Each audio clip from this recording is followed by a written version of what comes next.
If you've ever looked at the news and thought, there's nothing I can do, this is a story about women who picked up yarn and did something anyway. While governments built weapons and surveillance systems, they sat by windows on trains and cafes and quietly used knitting as resistance. Today we're talking about the secret codes hidden in many knitting patterns, how yarn became a tool to fight back when people felt powerless, and why that history matters to your nervous system right now.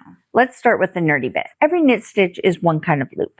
Every purl is the opposite. Call knits zeros and purls one, and suddenly you're writing binary code in wool. Increases equal adding data. Decreases equal compressing data. You're basically running a low-tech program on your needles. During World War II, resistance groups took that seriously. Women near railway lines while knitting were just background decoration to the soldiers. They could assign meanings to the projects they were working on. Knit stitches were freight. Purl stitches were troops. A yarn over, that's artillery. Finish the scarf, send it to your son at the front, and the pattern itself carried information. All with the same motions we use today to knit socks when our brains are melting. Here's the messed up part. This worked because nobody took those women seriously. An older woman knitting, not worth watching. Not a threat. Old Mom Rinker during the American Revolution was an example. She sat up high, just knitting on the top of a hill. Soldiers down below paid no attention to her, but occasionally she would jot down troop movements and other intel on scraps of paper, wrap them into yarn balls, and toss them over the hill to the Continental soldiers waiting at the bottom. To the British soldiers, she was just an old lady up on the hill knitting, clutter in the background. To the resistance, she was a node in the network. Patriarchy said, she's harmless. Hi, Hazel. She said, perfect.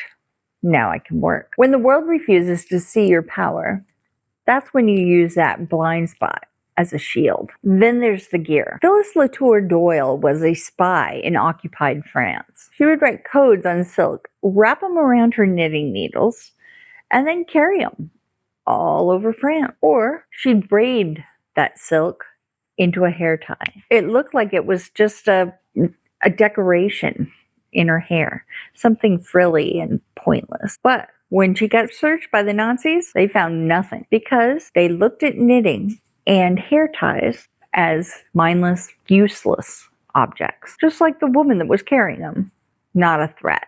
Elizabeth Bentley, she used her knitting bag to move microfilm. She managed to smuggle B-29 bomber plans, nuclear research, all under the wide open eye of the soldiers. On the outside, it looked like yarn and patterns, but on the inside, state secrets. If you've ever lost a stitch marker and then found it 6 months later at the bottom of your project bag, you know how things disappear in there. It's easy to hide them. You could hide a small government in a knitting bag. They were low-tech tools, things that slip under the radar. There were cultural stereotypes. It was an old woman or a hair tie in a braid. Means nothing, right? But really, it was built-in chaos. They figured out a way to use those cultural biases or those preconceived ideas. Together they formed a smuggling system. Today, we don't have sensors steaming open letters. We have cameras, data brokers, auto-flagged suspicious activity. Are you suspicious? Loud protest is important, but quiet resistance exists in yarn. This is a continuation of the Revolutionary War knitting circle. Soft barricades, yarn webs, yarn bombing of the trees. It's reclaiming space. Some people have turned corporate logos into knitting charts. You literally knit your protest into a sweater. Algorithms see cute jumper. You say, I'm dragging late-stage capitalism across my chest. Scarves, where every stripe is a statistic. Shawls coated with grief, names, or prayers. Some people are even creating QR codes out of knitting patterns. To a surveillance system, it's background. To the wearer, it's I do not consent to this world as is. So what does this mean for you on your couch, doom scrolling? Those women couldn't stop wars alone. Many couldn't vote or hold office, but they refused to be useless. I have yarn. I have eyes. I have time. I will use what I have. If you're knitting to manage anxiety, to stay in your body when your brain wants to eject, that's a form of resistance. The world says, keep working, keep producing, don't break down. You say, I'm going to knit something unproductive, something soft, because my nervous system matters. That scarf you knit on a bad brain day, it says, I was not okay, but I stayed. You're not just killing time. You're stitching back a little control in a world that feels too big. If your knitting had a secret code, what would it say? I survived this week. I still believe people can be kind. I'm so tired, but I'm not done. Tell me in the comment, what's one tiny way that your craft helps you fight back when you feel powerless? I'm working on a follow-up video, a spike hit pattern menu for when the world feels scary. Projects you can grab for when your brain says, there's nothing I can do.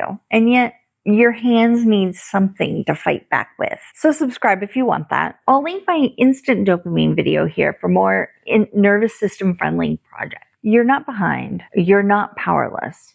And you're absolutely not broken. I'll see you on the next one.